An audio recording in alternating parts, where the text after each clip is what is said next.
and welcome to the Knitting with Cat Hair podcast. My name is Nikki.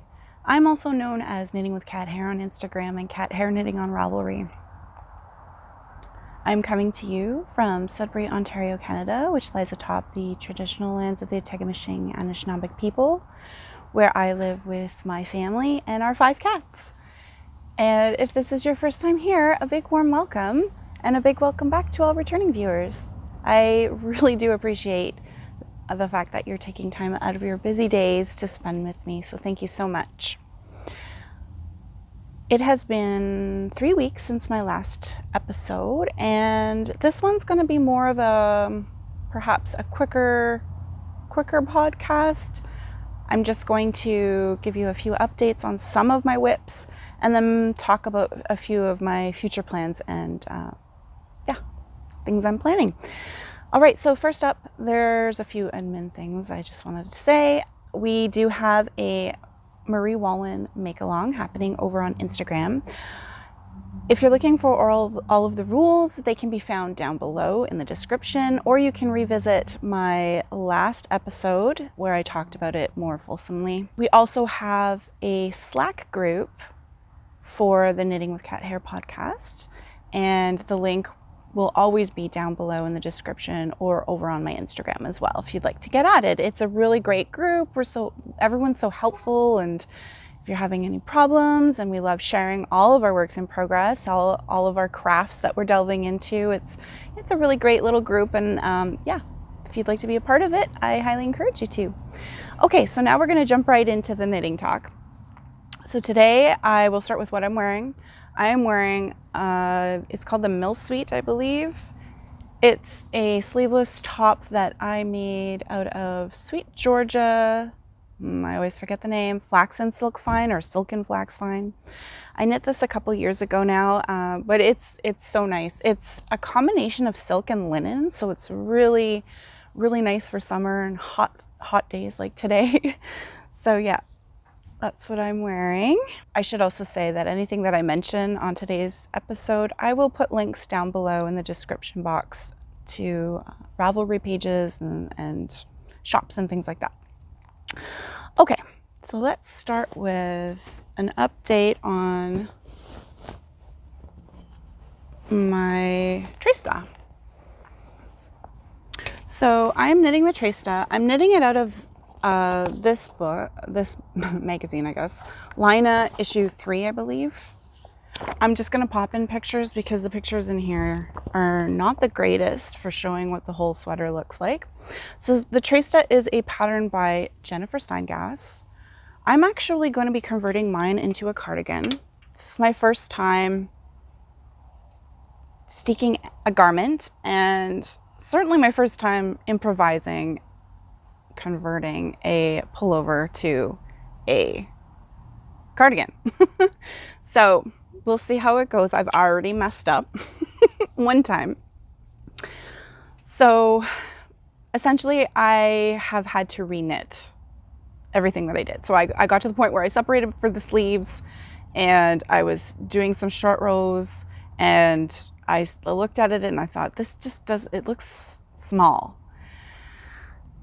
So I tried it on, and it fits, but I'm not making a sweater, I'm making a cardigan. So I need to have a little bit of room underneath. I didn't want it to be skin tight.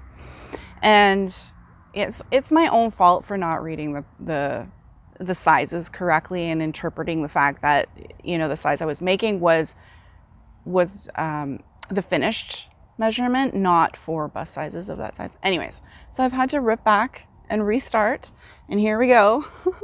I've now re-separated for the sleeves. And actually, in hindsight, it was a good thing because I did a few different things. So you can see here, these are my steek stitches. I have 5 steek stitches. I did 2 purl, 1 knit, 2 purl. And so what I'm gonna do, if you don't know what steeking is, I'm sorry, I should explain that. Steeking is where you cut your garment. So basically it allows you to knit in the round. So for this example, I'm knitting color work, and I really wanted to knit it in the round instead of having to purl it and things like that. So you knit it in the round, and then you add in some extra stitches where you can cut and then sew under basically the sides to make your cardigan. So I was doing a bit of looking into, you know, where I should be starting my beginning of round, because I think in the pattern you actually start your beginning of round under one of the arms. Yeah, I think it's this arm, the right arm. And you knit in a circle. So I was trying to figure out where I should put my beginning of round. So anyways, I read this article, I think it was on a blog by Tin Can Knits. I'll link it down below. And it's literally about converting a pullover to a cardigan and how to do that. So they suggested putting your beginning of round right in the middle. So right on these knit stitches, that's going to be my first, like my beginning of round. And so that way, when you're switching colors for your color work, you don't have to weave in any ends because you're going to be cutting there anyways. So you just leave a little tail and you're good to go. It saves you having to weave in any ends. It's amazing. It's brilliant. So that's what I did this time around. And so yeah, sorry, I don't know if I finished explaining, but these knit stitches here are where I'm going to cut, like right down. So I mentioned this before, there's kind of two ways to start a sweater if you want to do steeking, like to start with the collar or whatever. So you could either start with the collar, like I did, and what I did was I just knit a band flat back and forth in the ribbing as much as I wanted, and then I just added in 5 steek stitches. So that's where I do the backwards cast on and then join in the round. And so that's how I did it. You could also just forego the collar at the beginning and just knit in the round, including your extra 5 stitches or 7 or however many you want to put, and then come back and pick up and do the collar afterwards. So that's another option. What else did I do? I added in 1 extra stitch to the actual color work just to make sure to allow for symmetry. So you can see that my pattern's going to be mirrored on either side of the steek, and that's just preference. I did go ahead and put the short row shaping in that occurred before the sleeves split, but there's an extra set of short row shaping that happens after you split for the sleeves, and I did not choose to do that, to do those. Maybe someone can tell me. And I think I was watching Magda of Magda Knits podcast, which is a great podcast, by the way. I'll link it down below. And she was talking about a similar situation where she omitted some short row shaping that happened in a back of something she was making. And she was wondering like what's the purpose of that? So if you know what the purpose is, because I know the ones before you separate for sleeves are going to lift the back up. So you're going to have a higher back, and it'll basically like make the front lower, which is what you want, right? Typically, especially with a yoked sweater. But the ones after you split for sleeves, is that to make the back longer? Like, is that? Anyways, if you know the answer to that question, I would really appreciate you letting me know in the comments down below, because I have no idea. Anyways, I chose to omit them. I thought one set will be fine. And so now it's just literally knitting down the body in the round. And then I'm still debating, so you'll notice in the pattern there's a bit of color work at the bottom and around the sleeves, and I'm just not sure if I'm going to do that as well. That's my Treysta, and I'm knitting this up out of lovely Let Lopey, 4 different colors. The dark brown is Acorn Heather. This light color here is light beige heather. This yellowy green is called golden heather. And then there's a light brown here called oatmeal heather. And I love the color combination. I find it really pretty. Very happy with it. Yeah. So that's the update on that. I'm trying to think if there's anything else. Oh, I should say there's a few spots if you're going to make this. There are a few rows where you have to do 3 colors at one time. Otherwise, the majority of it is just 2 colors in a row, which is nice. And the thing about Jennifer Steingass that I find helpful too is she, in her patterns, she'll tell you which way you should be holding which color yarn, especially when it comes to 3 colors, if you want to make a certain color more dominant than the other. So I find that helpful. I noticed she did that in her Telia as well, Telia pattern. So yeah, that's my Treysta. And the update on that, I would have had so much more done if I hadn't had to restart. I would have had like double. That's okay. It's such a quick knit. I had to cast on something that was on larger needles with a thicker weight of yarn because all of my projects were on, what is it, US 2.75 needles, and it was driving me crazy because it's so slow going, and I just needed something that would, you know, make me feel like I was making some significant progress in a shorter amount of time. And I need a cardigan. I want something. This was a want. I wanted something that I could just throw on with whatever in the fall and winter and yeah, be nice and cozy. So that's that. Okay, next up we have my Samphrey, which is a pattern by Marie Wallin. I'm knitting this up as part of our make-along. And it's not going to look like I did too much. I think, okay, well, firstly, I've converted to knitting in the round. It's normally knit flat in pieces and then seamed. And I have to say, when you knit things that way, you feel like you accomplish things a little quicker too, because again, if you're only knitting, let's say the front, you're only doing half the amount of stitches, so you get twice as far as you would if you're knitting both, if that makes sense. Anyways, so it feels like I haven't got as much done, but I'm still very much enjoying it. I think last time I think I removed my progress keeper by accident, but I think I was just down here. I just started the color work, so now I've done a whole section. And I'm just about to start the next section of color work, which is all the greens and the turquoises. Really pretty.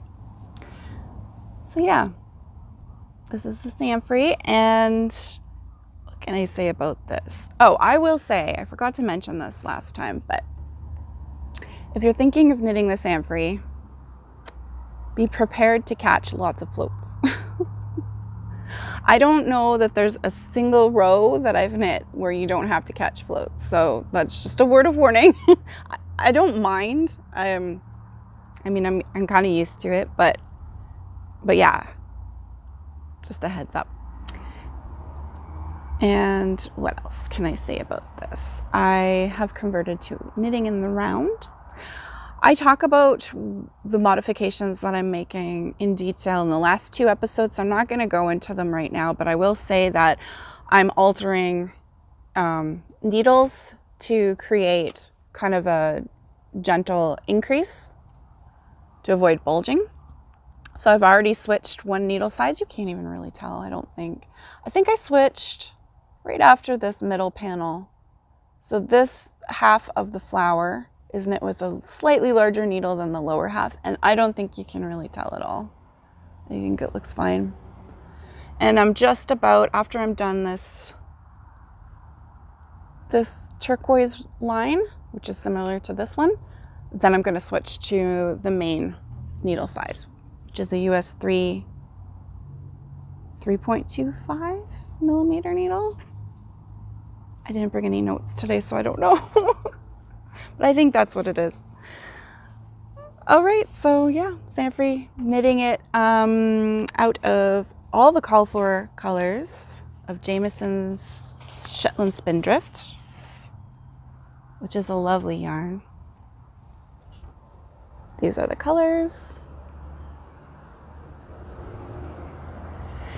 And yeah, I just love, I don't know if you can see this, but there's so many different colors in there. So heathered and beautiful, especially this one. I love this one. Oh, it's blowing out. But it's like reds and orange and there's purple in there. It's just really pretty, really, really pretty. So yeah, that's what I'm knitting. I am making the size extra large, which accommodates a 44 to 46 inch bust. I have a 45 inch bust. As mentioned, I'm altering needle sizes, but my main needle size is going to be US 3, and I did my ribbing on a US 2, which is a 2.75 millimeter needle. And I'm going to be knitting up to the armholes, I think. I'm still toying with the idea of perhaps sneaking some armholes. But at this point, I think I'm going to knit up to the armholes and then separate for front and back and just knit flat, front and back separately. So I can do the neck shaping that's described in the pattern. It's a drop shoulder construction. And I'll probably knit the sleeves in the round. I'm trying to avoid seaming color work because I made the chestnut. I just recently finished it actually, and I did not enjoy seaming the color work sides. It was just so messy. The stitches are so loose and so like, I don't know how to explain it, but it's, if you know, you know. It's just not as clean as when you're knitting with just one color. So that's why I've converted to in the round. Okay, that's it for my Samphrey, I think. And the pattern can be found in the Shetland, the Shetland book, but you can also get it separately as well, I believe. Okay, next up, I pulled out, been doing a bit of crochet. I pulled out my Battenberg blanket, and I've been making a bunch of squares and then finally got some a neutral color to put in between the squares. So now I've started attaching them. So I'll just show you what I have. It's not very much. This is the right side. Yeah. It's crazy. I know. These are like, oh my gosh. These are yarns I bought like 5 years ago. And my color tastes have changed significantly since then. But I had all these extras, like most of these are hedgehog fiber skinny singles. And I'm like, I don't know what to do with them. So a Battenberg blanket seemed like the great idea. And this is a pattern by Sandra Paul. She has the Cherry Heart podcast, if you've ever seen that. Yeah. So I figured throwing in these little cream colored squares kind of offsets all the crazy colors. But I think it'll be cute. It's very bright, very cheerful. It's been fun to work on. I have a few more squares in here, and I'm joining as I'm not joining as I go. How do I explain that? When you knit, Sandra Paul, FYI, Sandra Paul has a free pattern for this. So the Battenberg blanket pattern is free. She also has a free tutorial or whatever on YouTube that explains how to join the squares. So basically you can make a ton of these like multicolored squares in advance. And then when you start making the cream colored ones, that's when you'll start joining them together. So you finish making your square, and then at the, after you've done the square, you do another round, and at that point you're joining all the way around. So that's what I've been doing. And I think the back looks pretty cool too. You can see there's these checkerboard ridges going down. Mine do not look as perfect as hers. I think I might be doing something wrong when I'm joining to the next cream colored square, but whatever. Yeah, it's fun. It's been fun. I like to switch it up. Do a bit of crochet and a bit of knitting, especially if my wrist starts to hurt from one or the other. It's nice to switch up. So that's just an update on my blanket. I hadn't had any squares attached before, so that's a first for me. Okay, and then I went ahead and pulled out, I don't know if I've worked on this actually since the last time I showed it, but housed in this lovely polar bear bag. I think this is called Boris the Polar Bear. It's by Blue Rabbit House Bags. Gorgeous bag. Is a Christmas stocking. because I figure if I don't start working on it now, it's not going to be done in time for Christmas. I started this one last year. It's for my daughter. And I don't know, let me just have a look and see if it's all crinkly. I don't have a progress keeper on here, so I don't know if I showed all this progress last time, but anyways, this is what the stocking looks like. Of course, it'll look better once I wash and block it. The pattern is by, I can't remember the name of the woman who designed it, but I will put her name across here and I'll put a link to it. It's called Uncle's Christmas Stocking, I believe. And so it's a series of kind of Norwegian stars, I guess, call it. And she gives you several options for borders. So I let Lily, this is from my daughter Lily, I let her choose what she wanted. She chose this little checkerboard pattern.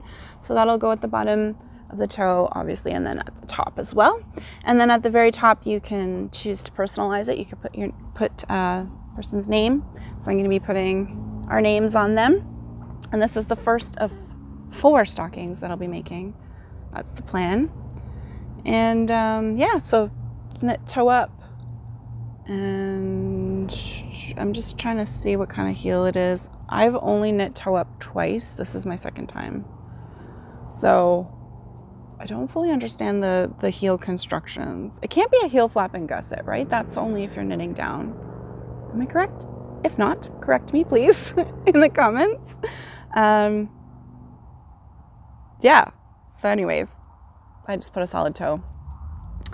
And I think, oh my gosh, I can't remember. These must be my increases, right? Yes.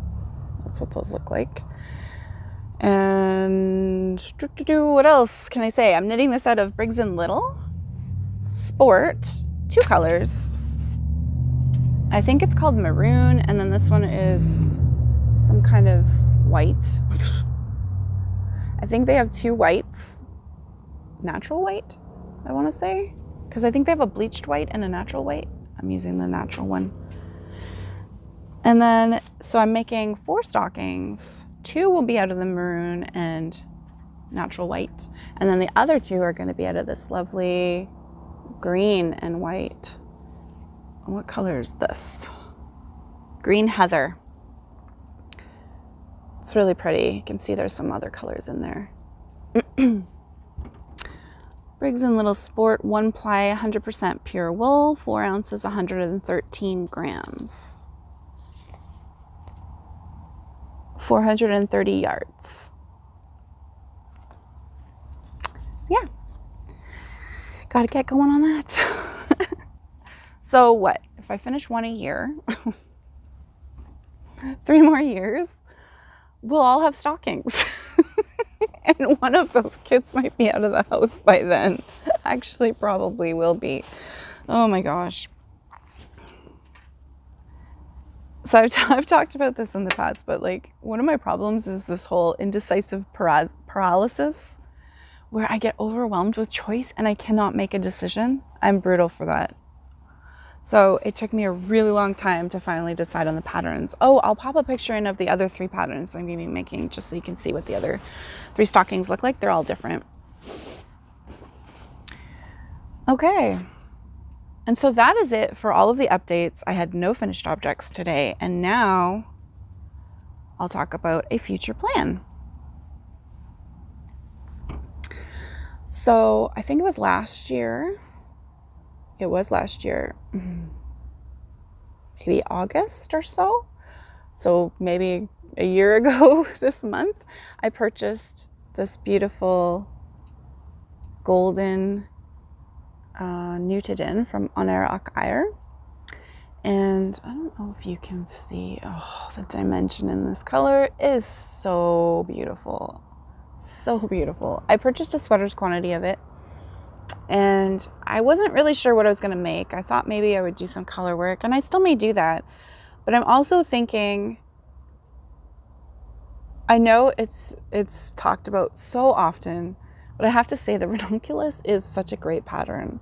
I really realize how often I wear my ranunculus that I've made. I've made two. I gifted one to my mom, and then I kept one for myself, which is I call it my summer version. It's made out of like a cotton alpaca mix, and it's like no sleeves or anything like that.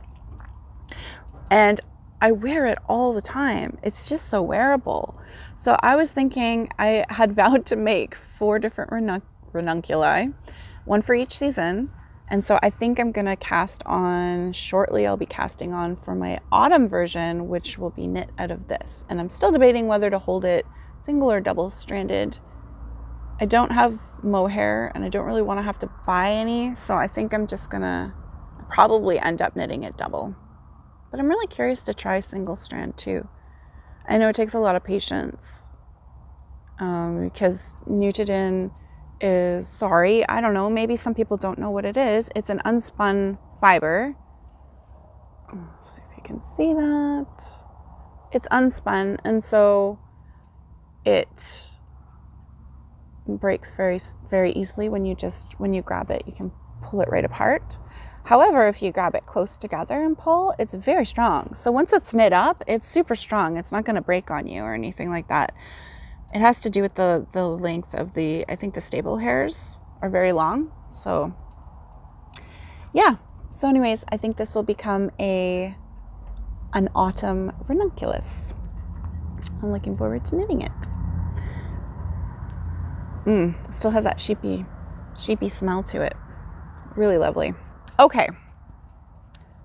And I think that's it. I warned you, this was going to be a short one. It's just a series of updates and a potential future plan. I don't really have too much life updates other than we're going to visit my mom and my stepdad today. Yeah, we're going to go spend the weekend with them out on the lake. And I think the weather's going to cooperate this time, so that'll be great. I'm looking forward to seeing them. And yeah, spending time with family. And other than that, I do have one more thing. I should give you an update on my natural dyeing experiments, which have not been going as well as expected. Okay, so as I mentioned in my last episode, I'm trying my hand at some solar natural dyeing. So how many weeks has this been out now? 4. I think it's 4 weeks I've had them out. So this is my avocado pits and skins undetermined number in there because I was a bad scientist and didn't count before I put them in. But yeah, this is where we're at. There's really not much change. A lovely viewer mentioned I should put in some, I think it was baking soda.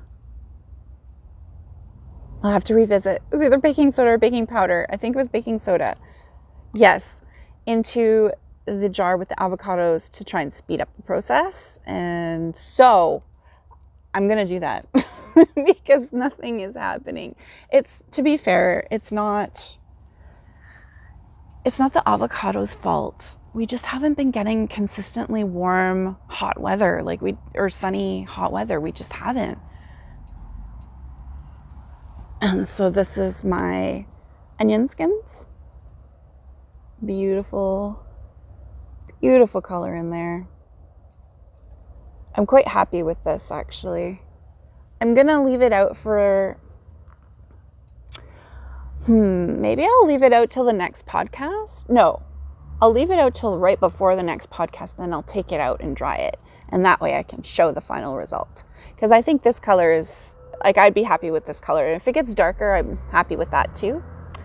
But yeah, so this is, again, a bunch of onion skins. No idea how much. And yeah, I'll pop in a picture of what the jars looked like when I first filled them, how they looked on the last podcast episode, and how they look now, and then you can see the differences just for comparison.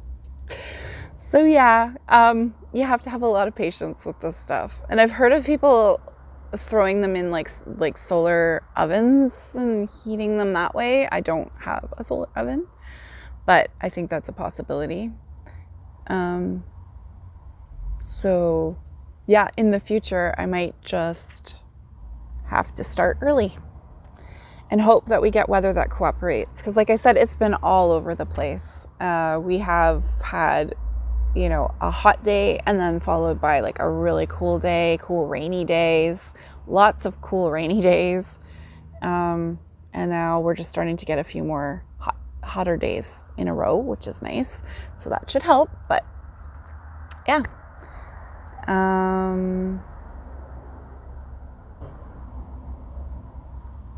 There's a hummingbird at our flocks right now. I wish I could show you guys. I need 2 cameras. Oh my gosh. I didn't know they'd go to flocks. Or I think they're called sunflower. No, I forget what they're called. They're a yellow flower. They're not a coneflower. Anyways, it just went to it. It's going to everything. So cool. Yeah, so I think that's it. I mentioned we're going to visit my mom, and what else are we doing? Nothing really. We're traveling down south in a few weeks for a family function to Guelph. I mentioned that last time. And other than that, I guess I can't believe how quickly summer has flown by. I think that I'm going to have to start thinking about back to school stuff. And it feels like they just finished school and now they're going back soon. I don't know. Time just flies. So I will leave it there, and I hope that everyone has a wonderful next 3 weeks and that it's filled with lots of awesome weather, whether that be sunshine and summery weather in the northern hemisphere or nice, cozy winter weather in the southern hemisphere. And yeah, filled with lots of making. And I will see you all in 3 weeks. Happy making. Bye.